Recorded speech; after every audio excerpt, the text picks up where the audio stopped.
मेरी खामोशी को मेरी कमजोरी मत समझना। हाँ। मैं आंखों से काजल समेट जाता हूँ। वाह। वाह नहीं सही कह रहा हूँ मैं? हाँ। मजाक समझ रहे हो क्या? बहुत बढ़िया कार्यक्रम चल रहा है। आदरणीय सर को मैं प्रणाम करता हूँ। आपके आशीर्वाद से एक बार मैं पहले भी यहाँ आया था। पहले मैं मंचों पर मुन्ना हुआ करता था, हालांकि मैंने नाम ही ऐसा सेट कर रखा कि मैं बुढ़ापे तक मुन्ना ही रहूंगा।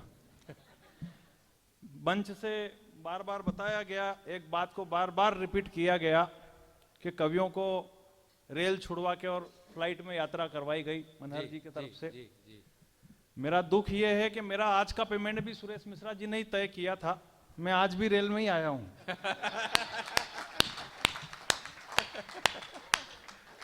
पता नहीं वो कौन कवि है जो हवाई जहाज में आए हैं, लेकिन मैं प्रणाम करता हूं। बहुत अच्छा आप सुन रहे हैं। मुंबई साल में कई बार आना हो जाता है। अगर हिंदुस्तान में मैंने इस कम उम्र में ज्यादा अगर मंच कहीं के पढ़े हैं पूरे हिंदुस्तान में, तो सबसे ज्यादा मुंबई के मंच पढ़े हैं, क्योंकि आपको प्यार करता हूं। बड़े लोग मेरे सामने बैठे हैं कि मेरी खामोशी को मेरी कमजोरी मत समझना। धीरे धीरे शुरू होऊंगा, कम समय लूंगा, अब ज्यादा बिल्कुल भी आप बेफिक्र रहिए, मैं आपको जल्दी फ्री कर दूंगा। अभी राजस्थानी लोग मेरे सामने बैठे। मैं परसों एक राजस्थान, क्योंकि गणेश उत्सव का कार्यक्रम चल रहा था, मैं राजस्थान के एक कार्यक्रम में था परसों राजस्थान में जी। तो मैंने एक राजस्थानी से पूछ लिया, बस एक टिप्पणी पर इस कवि सम्मेलन को खड़ा करना चाहता हूं। या तो एक भी ताली नहीं बजे, या बजे तो फिर बड़ी वाली तालियां मैं सदन की देखना चाहता हूं। जी। मैंने उस राजस्थानी से पूछ लिया, मैंने कहा मुंबई में एक हीरो ने अभी पूरे कपड़े उतार दिए, पूरे देश में हल्ला मच गया, तुम राजस्थानियों को कोई फर्क नहीं पड़ा? तो उस राजस्थानी ने जो पलट कर जवाब दिया, बस आपकी बड़ी तालियां उस पर देखना चाहता हूं। उस राजस्थानी ने पलट कर यह जवाब दिया, बोले इन टटपूंजियों को हमने कभी हीरो माना ही नहीं। क्या बात है, बहुत अच्छे मुन्ना, बढ़िया, अच्छी टिप्पणी है। बोले हम राजस्थान वाले, हमारे हीरो ऐसे हैं जो अनंत काल से हम उनको हीरो मानते हैं। और उसने जिस हीरो का नाम लिया, बस उस 4 पंक्तियां पढ़ के इस कवि सम्मेलन की शुरुआत करना चाहता हूं कि असली इंडियन हीरो क्या है और हमने मान किनको लिया। कि तपता सूर्य जिसके ललाट पर चमकता था। बड़े लोग यहां बैठे हैं और बड़ी वाली तालियां देखना चाहता हूं। मैं मुंबई कई बार आया हूं। जी। कि तपता सूर्य जिसके ललाट पर चमकता था, शौर्य का लावा जिसकी भुजाओं में उबलता था, खौफ का दृश्य कुछ ऐसा था उस बलशाली का कि रण में भरते हुंकार पूरा रण क्षेत्र दहलता था। अरे महान काल के रूप में जिसकी फैली इतनी ख्याति थी, तलवारें जिसे छू ना सकी वो राणा प्रताप की छाती थी। क्या बात है, बहुत अच्छे, बहुत बढ़िया, वाह मुन्ना। तलवारें जिसे छू ना सकी वो राणा प्रताप। आप बिल्कुल भी टेंशन मत लेना, मैं हास्य रस का ही कवि हूं। ये तो मैं बीच बीच में ऐसा करता रहूंगा, क्योंकि हमारे भिलवाड़ा के एक बड़े कवि है राजेंद्र गोपाल जी व्यास। उन्होंने कहा है कि जिस तार के अंदर करंट नहीं होता है उस पर लोग चड्डी बनियान सुखा देते हैं। बहुत अच्छे, बहुत बढ़िया। हाँ, इसलिए मैं बीच बीच में ये करता रहूंगा। आप बिल्कुल भी टेंशन मत लेना कि मेरी खामोशी को मेरी कमजोरी मत समझना। बीवी की बात बताते बताते अब अटक गए, हम तो घर में भी अटक जाते हैं, आप टेंशन मत लो। क्या करें, अभी हालत ही ऐसा ही है। क्या चेहरे से रंग उतरता है तो पड़ोसन भी पहचान में आ जाती है, और चेहरे से जब मेकअप उतरता है तो बीवी भी पहचान में नहीं आती है। सही कह रहा हूं, वो राह चलते ट्रैक्टर को मर्सिडीज बना देती है। बढ़िया आनंद लेना, बढ़िया सुना रहा हूं कि वो राह चलते ट्रैक्टर को मर्सिडीज बना देती है, बासी से बासी खाने को भी लजीज बना देती है, और इन ब्यूटी पार्लर वाली का कोई भरोसा नहीं, ये ललिता पमार को भी जैकलिन फर्नांडिस बना देती है। बहुत अच्छे, बहुत बढ़िया। हालांकि कई महिलाएं मुझे घूरने लग गई है। तो क्या महिला ऐसा, इनकी चॉइस अलग होती है, महिलाओं का मैटर अलग होता है। कोई सी भी चीज अगर मार्केट में जाए और पहले नंबर पे आ जाए तो उसको रिजेक्ट होना पड़ेगा। अगर वो की वही चीज 25वें नंबर पे आए तो उसको खरीद के ना घर आ जाती है, क्योंकि रिजेक्ट करना इनका जन्मसिद्ध अधिकार है। हमारे यहाँ मार्केट में 4 औरतें साड़ी खरीदने के लिए पहुंची। सबसे पहले फ्रंट पे एक औरत बैठी, उसने कहा साड़ी दिखाना शुरू करो। उसने दिखाना शुरू किया, 1 रिजेक्ट, 2 रिजेक्ट, 3, 25 साड़ियां रिजेक्ट। तो दुकानदार ने हाथ जोड़कर बोला, बोले भाभी जी 1-2 साड़ी इन पास वाली भाभी जी से पसंद करा लो, हो सकता कभी इनको पसंद आ जाए। बोले अभी इस काम में इसका रोल नहीं आया है। अच्छा। बोले रोल का क्या मतलब है? बोले मैं इसको खाली भावराव करने के लिए साथ में लेके आई हूं। तो दुकानदार की थोड़ी जिज्ञासा और बड़ी। उसने कहा अच्छा है, पीछे जो एक और महिला बैठी हुई ये काई के लिए आई है? बोले नहीं, ये हमारी पड़ोसन है, नहीं लाता तो बुरा मान जाती। तो दुकानदार की थोड़ी जिज्ञासा और बड़ी। उसने कहा अच्छा है, पीछे जो एक और महिला खड़ी हुई जो अभी तक नहीं बोली, ये काई के लिए आई है? बोले ये साड़ी इसी के लिए खरीद रहे हैं। बहुत अच्छे। बोला आनंद है, हंसने के लिए कहीं जाने की जरूरत थोड़ी पड़ती, बात कुछ ऐसी कहो कि जचनी चाहिए। हाँ। बात कुछ ऐसी कहो कि जचनी चाहिए, उस बात का एक एक शब्द भी हमें वजनी चाहिए, और पहली दूसरी और तीसरी लहर के बाद भी आप और हम जिंदा हैं, तालियां तो इस बात पर भी बजनी चाहिए। बहुत अच्छे, बहुत बढ़िया। आधे ने तो डर के ही मारे बजा रखी थी के आनंद है जीवन के, आनंद हाँ, है। हाँ, हाँ। मेरी खामोशी को मेरी कमजोरी मत समझिए, मजाक वाली बात नहीं है। सही कह रहा हूं, जिस देश में पोलियो का वैक्सीनेशन आज भी घिसट घिसट कर चल रहा है, उसी देश में कोविड का वैक्सीनेशन अपना पूर्णता की चुका है। बहुत अच्छे। कल माननीय नरेंद्र मोदी जी का जन्मदिन था, माननीय नरेंद्र मोदी जी का जन्मदिन था कल। मैं उन्हें 4 पंक्तियां देना चाहता हूं। जी स्वागत। कि उसका संघर्ष ही जीवन में बहुत कुछ सिखाता है। आपकी बड़ी तालियां देखना चाहता हूं कि उसका, अगर आप आज मुस्कुरा रहे हैं तो कहीं ना कहीं उस मुस्कुराहट में उनका भी कहीं हाथ है, कि उसका संघर्ष ही हमें जीवन में बहुत कुछ सिखाता है। यहां आपदा से जो लड़े मर्द वही कहलाता है, और मुसीबत कितना भी ले उसके वक्त का इम्तिहान, वो शहंशाहों की तरह हर बार जीत जाता है। बहुत अच्छे, बहुत बढ़िया। क्या बात है मुन्ना, मुन्ना बहुत बढ़िया। मोदी जी कारनामे करते रहते हैं। अभी 24 घंटे में जंगल में चीते बोल रहे और फेसबुक पे गधे चिल्ला रहे। अच्छा है, बहुत बढ़िया। सही आनंद है। मैं तो देखो, मैं मस्ती वाला ही आदमी, आप बिल्कुल भी टेंशन, मैं बिल्कुल टेंशन नहीं दूंगा। सही कह रहा हूं, मैं बिल्कुल भी टेंशन नहीं दूंगा कि मेरी खामोशी को मेरी कमजोरी मत समझना। मैं आंखों से काजल समेट जाता हूं। मेरी खामोशी को मेरी कमजोरी मत समझना, मैं आंखों से काजल समेट जाता हूं, और माइक पर आते ही अगर घनघोर तालियां ना बजे तो मैं वापस बैठ जाता हूं। बहुत बढ़िया। आनंद है जीवन में। आप मस्ती लो, इन चेहरों की मुस्कुराहट को मैं लार्ज कर सकता हूं, ठंडे ठंडे इन दिसंबर को अप्रैल मार्च कर सकता हूं। मेरी हर बात पर जो आपकी खुशी छलकती रहे, मैं अभी के अभी आपकी बैटरी चार्ज कर सकता हूं। बहुत अच्छे। हालांकि नहीं कर सका तो भी आप मेरा कुछ नहीं बिगाड़ सकते, क्योंकि मैं मंदसौर से आया हूं। मंदसौर का नाम मंदोदरी के नाम से पड़ा है। मंदोदरी रावण की बीवी थी, और रावण मेरे फूफा जी लगते हैं। बहुत अच्छे।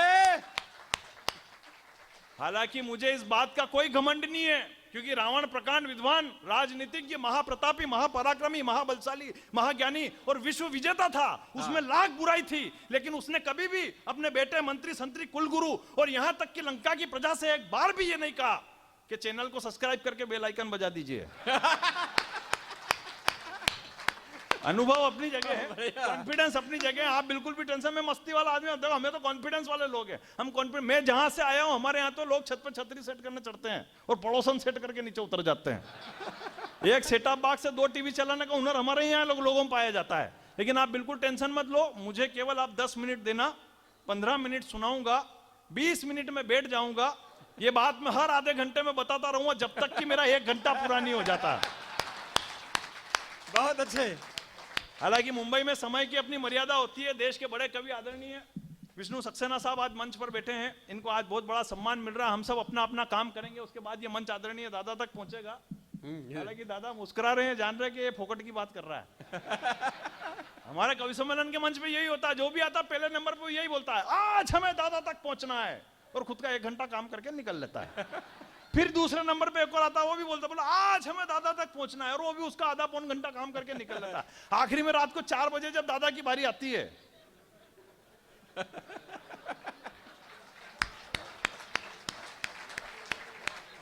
तब तक पब्लिक घर चली जाती है। तो मैं आज बिल्कुल भी ऐसा नहीं करूंगा, मैं बिल्कुल थोड़ी देर पढ़ूंगा, और इसलिए पढ़ूंगा क्योंकि आज हमें दादा तक पहुंचना है।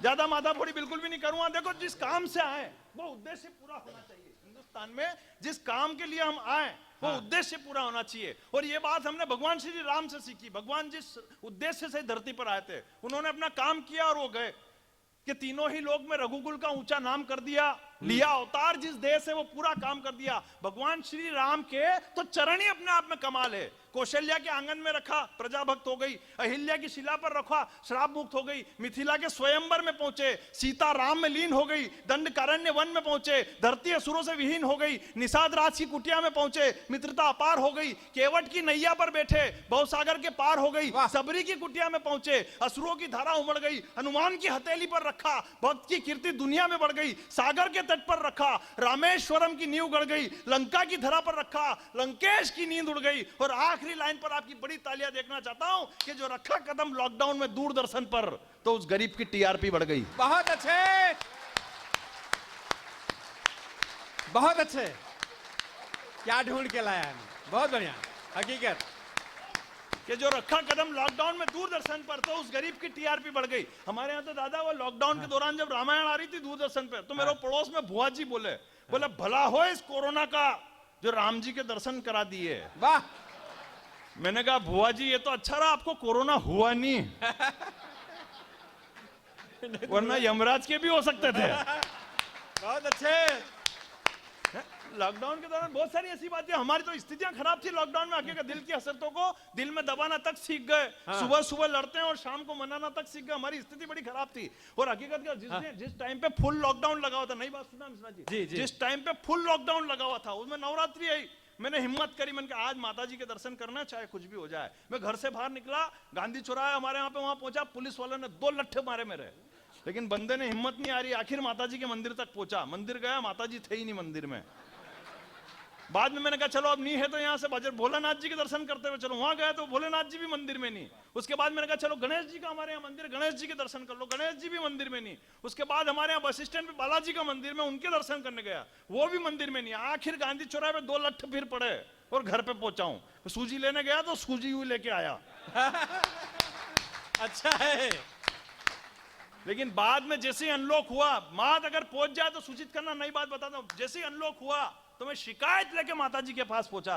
उनके माता जी मैं 2 लट्ठ खा के आपके दर्शन करने के लिए आया था और आपने मुझे दर्शन नहीं दिए।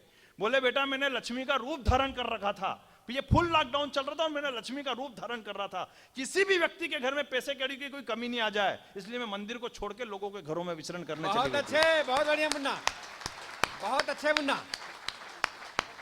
उसके बाद फिर मैंने भोलेनाथ जी को कहा, मैंने कहा भोलेनाथ जी मैं 2 लट्ठ खा के आपके दर्शन करने के लिए आया तो आपने दर्शन नहीं दिए।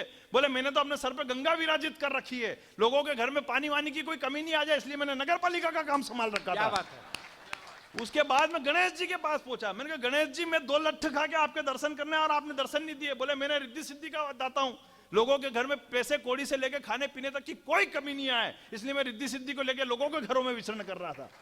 उसके बाद आखिरी में मैं बालाजी के पास, तालियां अगली बात में बड़ी बदनाम, आखिरी में फिर बालाजी के पास पहुंचा। क्योंकि बालाजी में 2 लट्ठ खा के आपके दर्शन करने के लिए आया था और आपने मुझे दर्शन नहीं दिए। बोले बेटा जो तेरे 2 लट्ठ पड़े थे नहीं। अच्छा है, वाह। वो पुलिस वाले के रोल में मैं ही था। बोले मेरे को जो काम दिया गया मैं वो काम निभा रहा था। मतलब भगवान किस रूप में अवतार ले ले पता थोड़ी चलता है, लेकिन पुलिस की बात, भगवान किस रूप में अवतार ले ले पता नहीं चलता। बात पुलिस की है, इसलिए मेरे को 4 पंक्तियां मेरी याद आ गई। मैं तो हकीकत कहता हूं, मैं तो देश के प्रधानमंत्री आनंद में बैठे हुए,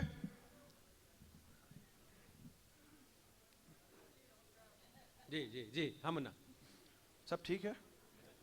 हाँ। मैं 5 मिनट तो कहता हूँ, देखो मेरे ये सब जानते हैं मुंबई वाले, 50 बार सुन चुके, मेरा इंजन ही गर्म होता है 20 मिनट में तो।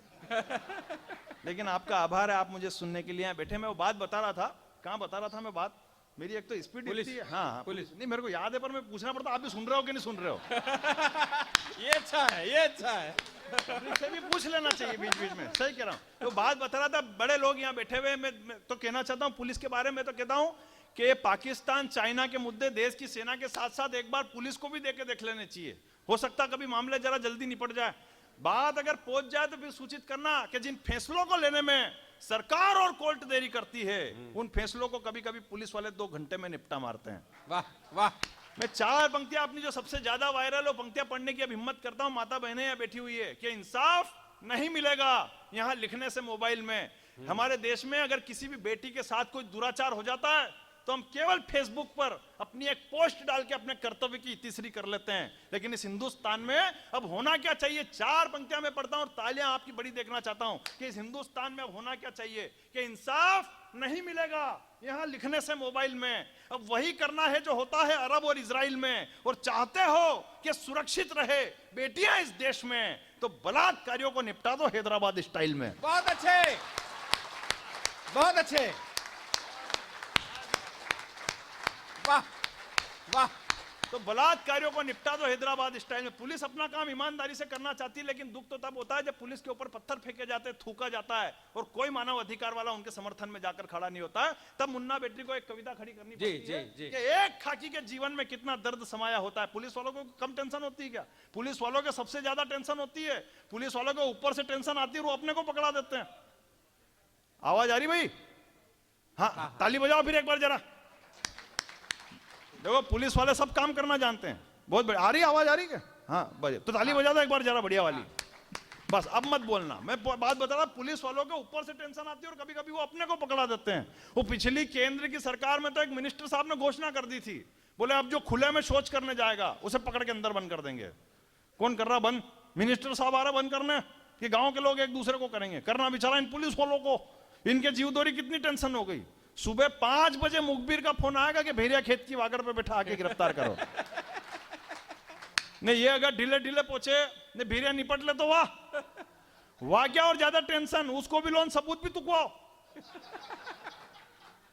नहीं वो अगर थाने पे जाए बाद नट जाए कि ये मेरी है ही नहीं। कितनी टेंशन होती है यार पुलिस वालों के। 50 तारीख मेरे शहर में तो पुलिस वालों ने जगह जगह कैमरे लगा दिए। बस स्टैंड पे कैमरा, गांधी चौराहे पे कैमरा, रेलवे स्टेशन। तो एक पुलिस वालों को और ज्यादा बड़ी टेंशन हो गई। वो एक मंचले ने फोन लगा दिया थाने पे, बोले सर वो बस स्टैंड का कैमरा चालू है क्या? बोले हाँ चालू है। क्या हो गया वहां पे? बोले सर वहां पुलिस वाले खड़े हैं क्या? बोले हाँ खड़े हैं। क्या हो गया वहां पे? बोले नहीं वो रतलाम की बस खड़ी के निकल गई, बता दो जरा सा। बहुत बढ़िया, बहुत अच्छे। बोले हिंदुस्तान में हंसने के लिए कहीं जाने की जरूरत नहीं पड़ती। और वैसे भी गीता के 19वें अध्याय में लिखा है, यदि तुम ब्रह्मांडस्य कस्य चित्पि प्राणिनाम हसितुम शक्नोति तत्वा बृहदाय कविनाम सम्मेलनम करिष्यामि। वाह वाह। नहीं आपको इसका मतलब मालूम है क्या? तो फिर काय के लिए हंस रहे हो? मैं बता रहा हूं नहीं। हालांकि देखो मालूम तो मेरे को भी नहीं है। ये तो फिर बाद में दादा ने मेरे को बताया, बेटा बेटा गीता के 19 अध्याय होते ही नहीं, 18 भी खत्म हो जाती है। तब मैंने कहा कि जीवन में गुरु का होना कितना आवश्यक है। और इनके जैसा गुरु हो, चेले का बेड़ा ही पार हो जाता है। पहली बार लगा मेरे को बेंगलोर हवाई जहाज में बिठा के, पहली बार मैं हवाई जहाज के अंदर बैठा, इन्होंने बॉक्स के अंदर अटैची रखी, वो जेब से जंजीर निकाल कर ताला चाबी कर रहे हैं हवाई जहाज के अंदर। मैंने कहा दादा ये दृश्य तो मैंने रेल के अंदर देखा, अब यहाँ क्यों कर रहे? बोले तू पहली बार बैठा, तेरे को नॉलेज नहीं है। रेल के अंदर अगर कोई अटैची लेके भागता तो उसे दौड़ के पकड़ सकते हैं। अच्छा है, बहुत बढ़िया। यहां से कोई भगा तो मैं नीचे थोड़ी कूदूंगा क्या? तब मेरे को लग गया कि बड़े लोगों के साथ रहने का कितना फायदा। हालांकि देखो मेरे को गीता का नॉलेज भी होता तो मेरे को कौन सी पंडिताई करनी थी। और बहुत सी बार जो आजकल पंडिताई करते हैं उनको भी नॉलेज नहीं होता है। मेरे मोहल्ले में अभी राम कथा हुई, पंडित जी ने वृतांत सुनाया, बोले हनुमान जी श्रीलंका के अंदर कूदे और रावण की धोती धू धू करके जलने लगी। तो मैंने कहा पंडित जी ये वाला वृतांत तो मैंने कभी सुना ही नहीं।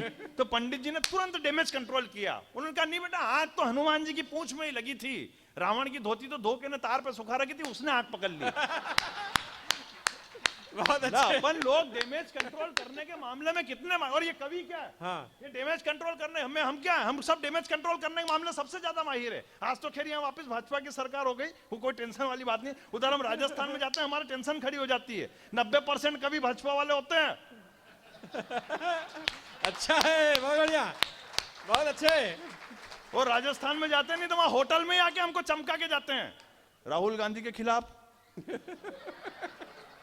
और वो पिछली नवरात्रि में 20-20, 25-25 कवि सम्मेलन, हमें ही मालूम नहीं पड़ रहा करना क्या है। एक मंच पे तो जाते ही कि मैंने जो राहुल जी को उधेड़ना शुरू किया, जो उधेड़ना शुरू किया, और सामने ऐसे अध्यक्ष जी बैठे हुए और ऐसे ऐसे कर रहे, और मेरे को लग रहा है कि इनको मजा आ रहा।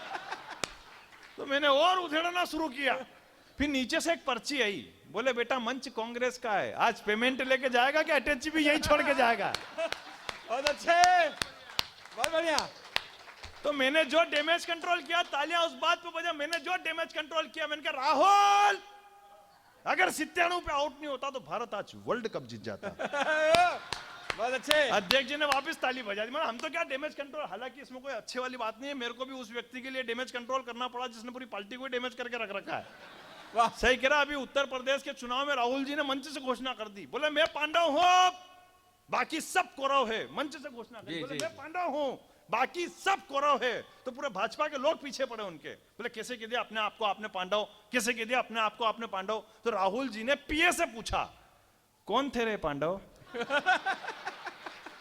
अच्छा, बोले तेने बुलवा तो दिया मेरे से, अब मेरे को तो ध्यान थे कौन थे पांडव। तो पीए ने बताया सर ये पांडव जो थे ये महाभारत के एक पात्र थे। बोले नहीं, दिखाओ मेरे को कौन थे पांडव। आखिर कार्यालय पे टीवी मंगाई गई, टीवी के अंदर महाभारत चलाई गई। अब संजोग से वो वाला दृश्य चल गया, इधर पांडव मुंह लटका कर बैठे हुए, इधर द्रौपदी की साड़ी खींची जा रही, ऊपर से ऐसे करके भगवान श्री कृष्ण साड़ी दे रहे। तो ये दृश्य देख के राहुल जी को गुस्सा आ गया। बोले ये क्या दिखा रहे हो मेरे को, एक महिला की साड़ी खींची जा रही है और ये 5 मूर्ख मुंह लटका कर बैठे हुए हैं, कौन है मूर्ख? बहुत अच्छे, बहुत बढ़िया। तालियां हाथ उठा के होनी चाहिए, व्यंग, सही व्यंग जी, बहुत बढ़िया मुन्ना। तो पीए ने बताया सर यही पांडव है। तो वो बोले वहां तो फिर उधर के आदमी का नाम लेने के लिए बोल देते। बोले सर वो कौरव है, उनका आदमी तो खींच रहा है। तो वो बोले वहां तो तालियां अगली बात पे बजा देना बड़ी वाली। वो बोले वहां तो फिर वो जो ऊपर से साड़ी दे रहा है उनका नाम लेने के लिए बोल देते। बोले सर वो पूरी दुनिया के सम्राट है, आपके एक के फोड़े पड़ रहे हैं, उनके 16,108 है। बहुत अच्छे, बहुत अच्छे, बढ़िया बढ़िया मुन्ना। हाँ। होता नहीं कुछ उनसे, पर हाँ। सब कुछ झोंक रहे हैं। जानकारी होनी चाहिए जीवन में। अगर आप जनेऊ डालकर घूम रहे हैं हिंदू धर्म की, तो आपको हिंदू धर्म की पूरी जानकारी भी होनी चाहिए कि होता नहीं कुछ उनसे, पर सब कुछ झोंके। जो चुनाव के टाइम पे कभी उनकी बेन गंगा में डुबकी लगाती है, कभी ये महाकाल के मंदिर में जाते हैं। केवल 4 पंक्तियां पढ़ता हूं और व्यंग्य की 4 पंक्तियां पढ़ता हूं, समझ जाए तो मुंबई की वो तालियां देखना चाहता हूं जो अभी तक नहीं बजी, कि होता नहीं कुछ उनसे, पर सब कुछ झोंक रहे हैं। लांघी मर्यादा शब्दों की वो इतना भोंक रहे हैं। और मिलती नहीं सत्ता तो पेतरा ही बदल लिया, मिलती नहीं सत्ता तो पेतरा ही बदल लिया। कल मजार धोक रहे थे, आज मंदिर धोक रहे हैं। कल मजार धोक रहे थे, आज मंदिर धोक रहे हैं। देखो हालांकि मैं कोई राजनीति की बातें मैं करता नहीं, अपने क्या लेना देना। मैं 5 मिनट पढ़ता हूं, हमें दादा तक पहुंचना है। क्या मतलब? अरे मैं करता भी नहीं, मैं तो देखो मैं दोनों ही पार्टी बैलेंस करके चलता, मेरा कोई मतलब ही नहीं। मेरा अभी मेरे शहर में भाजपा कार्यालय से फोन आया, मेरे मध्य प्रदेश में योजना आई थी अभी काम के बदले अनाज। तो वो मेरे कार्यालय से फोन आया, बोले सर वो योजना आई काम के बदले अनाज, मंत्री जी भोपाल से निकल चुके हैं, वो जब तक नहीं आया तब तक आप थोड़ी देर पब्लिक का मनोरंजन कर देना, जो होगा आपका देख लेंगे। मैं ही चला गया, साथ में एक पार्टी को और ले गया। आधा घंटा मैंने पसीना बहाया, आधा घंटा उसने पसीना बहाया। बाद में मंत्री जी आए, योजना समझे काम के बदले अनाज, और चले गए। फिर मैंने पार्टी कार्यालय से बोला, मैंने कहा हमारा भी हिसाब कर दो। तो 1.5 किलो गेहूं मेरे को, 250 ग्राम चावल साथ वाले को। मैंने कहा ये क्या? बोले बेटा योजना यही तो थी, काम के बदले अनाज। बहुत अच्छे, बहुत बढ़िया। इसलिए अपने जीवन में क्या, अपने तो आनंद लो, बदरंग हुई जिंदगी में हंसी के रंग भरूंगा, दूंगा सौगात खुशियों की और गम सारे ही हरूंगा। और जब तक खड़ा हूं माइक पर ये जान लेना आप, मैं कोरोना वायरस की बात यहाँ बिल्कुल नहीं करूंगा। क्या बात है? नहीं क्या बात नहीं, बड़ी मुश्किल से तो घेर घर के बिठाया इनको यहाँ पे।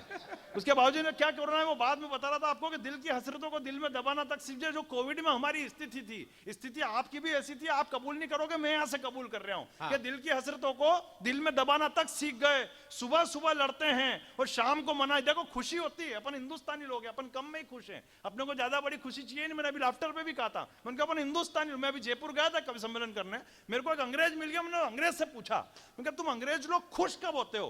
पूरे हिंदुस्तान में इतना बड़ा मुंह लेके घूमते रहते हो, तुम्हारे चेहरे पे मैंने आज तक कभी खुशी नहीं देखी, तुम लोग खुश कब होते हो? तो उसने बताया, बोला हमारे यहाँ जब कोई बड़ी मिसाइल बना दी जाती है, किसी दूसरे देश पे अटैक कर दिया जाता है, हमारे यहाँ की जीडीपी ग्रोथ बढ़ जाती है, तब जाके हमारे चेहरे पे बिल्कुल इतनी सी मुस्कुराहट आती है, कितनी बिल्कुल इतनी सी। अब उस अंग्रेज ने पकड़ के मुझसे पूछ लिया, बोले तुम हिंदुस्तानी लोग खुश कैसे होते हो? और मैंने जो जवाब दिया उसका आनंद ले लेना। उसने कहा तुम हिंदुस्तानी लोग खुश कैसे होते हो? मैंने कहा हमारे यहाँ तो खाली तरबूज मीठा निकल जाए। बहुत अच्छे, बढ़िया बढ़िया बढ़िया। उसमें भी भगवान की सौगंध, उसमें भी आसपास के 4 लोगों को जाके बताते कि आज केवल आधा किलो का लाए थे और पूरा का पूरा लाल निकल गया। बोला अपन हिंदुस्तानी अपन कम में क्यों, यहाँ बड़े लोग बैठे हैं, भाभी जी बैठे हुए यहाँ पे। लेकिन बताना चाहता हूँ, एक और खुशी बताता हूँ। शाम को ठीक 6 बजे आप जी न्यूज देख रहे हो, अचानक भाभी जी आए, आपके हाथ से रिमोट छीन लिया और इन्होंने दिया और बाती चला लिया, और 1 मिनट बाद लाइट चली जाए। क्या बात है, क्या बात है, बहुत बढ़िया। ऐसी खुशी मिलती जैसे पाकिस्तान पे कूटनीतिक जीत हो गई हो अपनी। फिर अपन हिंदुस्तानी लोग अपन कम में को, अगर आपके यहाँ गलती से 2000 का बिजली का बिल आ जाए, पूरे दिन टेंशन में, 2000 का बिजली का बिल आ गया, वॉशिंग मशीन चल रही, टीवी चल रही, फोकट का पंखा चल रहा। लेकिन जैसे ही आपको पता चले कि पड़ोसी के 4000 का आया है, वाह, ऐसी खुशी निकल के आती है। अपन तो हिंदुस्तानी लोग हैं, अपन कम में ही खुश हैं, अपने को ज्यादा बड़ी खुशी चाहिए ही नहीं, अपन कम में ही खुश होने वाले। तो मैं बात बता रहा था कि दिल की हसरतों को दिल में दबाना तक सीख गए, सुबह सुबह लड़ते हैं और शाम को मनाना तक सीख गए, और लॉकडाउन का असर कुछ यूं पड़ा जिंदगी पर कि पोछा लगाने से लेके पराठे बनाना तक सीख गए। क्या बात है, बहुत अच्छे। आनंद है जीवन में, बढ़िया बढ़िया। आनंद ही है जीवन में। अपने क्या करना, अपने मेरे तो हकीकत में तो अभी जिस दिन हिंदुस्तान में अनलॉक जैसे ही हुआ तो एक कोरोना वॉरियर्स के सम्मान के, देखो कोरोना कहां पीछे पड़ा पता ही नहीं चलता, कोरोना वॉरियर्स के सम्मान के कार्यक्रम में मुझे बुलाया देवास, मैं भी चला गया वहां पे। उस दिन 6 महीने पहले अपनी चाइना से झड़प हो गई, तो मैंने 4 पंक्तियां चाइना पे बिल्कुल फड़फड़ाती हुई लिख दी कि जब शेरे हिंद की सेना में कुछ महाराणा ही जाग गए, बिन हथियारों के लगा के वो हाथों से गोले दाग गए, और टाइगर ने जब रखा कदम यूं अपने ही अंदाज में, तो चीनी गिद्दड़ रणभूमि से जान बचाकर भाग गए। वाह। अरे तालियां तो यहां से डबल वहां पे बजी थी, पर वहां हुआ ये कि वहां भीड़ में से निकल के एक आदमी आया और उसने मेरे खून से तिलक निकाल दिया, तो मैं भी खुश हो गया। मैंने कहा आज तो मेरा बहुत बड़ा सम्मान हो गया, बड़े कवियों की लिस्ट में मेरा भी नाम आ गया, मेरे भी खून से तिलक निकाल दिया। मैं खुशी खुशी घर पहुंचा तो सुबह आयोजक का फोन आया मेरे पास, बोले भाई साहब घर पहुंच गए क्या? मैंने कहा पहुंच गया हूं। बोले अब घर में ही रहना। नहीं क्यों? बोले जिसने आपके तिलक निकाला था नहीं वो अभी पॉजिटिव आ गया है। अच्छा है, बहुत अच्छे। कहां जाओ यार, उसने देखा ऐसी नजरों से कि वो दिल में समा गई, हर अदा उसकी नायाब थी जो मन में छा गई, और करता इजहार मोहब्बत का मैं उससे पहले ही उस हसीना की रिपोर्ट भी कल पॉजिटिव आ गई। बहुत अच्छे। आनंद है, मेरे जैसे अनलॉक हुआ, मेरे एक मित्र ने तुरंत शादी करी, और जिस उद्देश्य से शादी करी वो रात भी आ गई। अगले ने घूंघट उठाया, दुल्हन ने मास्क पहन रखा, और उस मास्क के ऊपर लिखा हुआ जब तक दवाई नहीं। बहुत अच्छे, बढ़िया। तब तक ढिलाई नहीं। लेकिन दूल्हा कोई मान रहा है क्या? उसने जैसे ही मास्क हटाया तो दुल्हन बोली, हे प्राणनाथ सुनो विनय हमारी, समझते हो मुझे अगर जान से ज्यादा प्यारी, तो करने होंगे पालन तुम्हें नियम सरकारी, अगर नहीं है तुम्हें डिस्टेंसिंग की तनिक भी जानकारी तो स्टेट हेल्पलाइन नंबर 104 और सेंट्रल हेल्पलाइन नंबर 107 पे संपर्क करें, भारत सरकार द्वारा जनहित में जारी। बहुत अच्छे। बोला हंसने के लिए, और ये जितना कोरोना में बहुत कम समय हुआ, जी, जी, जी। दादा तक मैं पीछे पलटता हूँ तो मेरे को दादा की तरफ नजर पड़ जाती है, दादा तक भी पहुंचना। 4 पंक्तियां और कर देता हूँ कि कोरोना जितना अपने काम में आया उतना पाकिस्तान के भी काम में। जिस दिन हिंदुस्तान में रफेल आया तो पाकिस्तान ने भी जोश जोश में फोन लगा दिया फ्रांस वाले को, बोले कितने का है, और उसने जैसे ही कहा 16,000 करोड़ रुपए का, इसने बात पलट दी, और सुनाओ तुम्हारे यहाँ कोरोना के कितने मरीज चल रहे हैं? तो फ्रांस वालों ने फिर फोर्स देके पूछा, बोले कितने पैक करना है, तो इसने फिर बात पलट दी, बोले वैक्सीनेशन चालू हो गया कि अभी काम चल रहा है आपका? तो फिर जो फ्रांस वालों ने 4 पंक्तियां पाकिस्तान को कही, उसका आनंद ले लेना कि ये वो फाइटर है बेटा जिससे पूरा जमाना धूसता है, बात मुद्दे की भी करो तो तुझे मजाक की सूझता है, और भाड़े के आतंकियों को बॉर्डर पर भेजने वाले औकात तेरी तमंचे की नहीं, और भाव रफेल के पूछता है। बहुत अच्छे, बहुत बढ़िया, बहुत बढ़िया। औकात तेरी तमंचे की नहीं और भाव। अच्छा ये बात तो फ्रांस वालों ने पाकिस्तान को कही, जो बात मुन्ना बेटरी ने पाकिस्तान को कही, बस उसकी 4 पंक्तियों पर बड़ी तालियों से मुन्ना बेटरी को विदा कर देना, मेरा काम हो गया, क्योंकि आज हमें दादा तक पहुंचना है। कि बोल अगर बल्ले पर आ जाए तो हम 6 जड़ देते हैं, बड़ी तालियां देना चाहता हूं। कि बोल अगर बल्ले पर आ जाए तो हम 6 जड़ देते हैं, हम अपनी पर अगर आ जाएं तो इतिहास गढ़ देते हैं, और जितने का खर्चा तू परमाणु बम पे करता है पाकिस्तान, जितने का खर्चा तू परमाणु बम पे करता है पाकिस्तान, उतने का सैनिटाइजर तो हम हाथों पे ही रगड़ देते हैं। बहुत अच्छे, बहुत बढ़िया, जोरदार तालियां, हाथ उठा के तालियां होनी चाहिए मुन्ना बैटरी के लिए।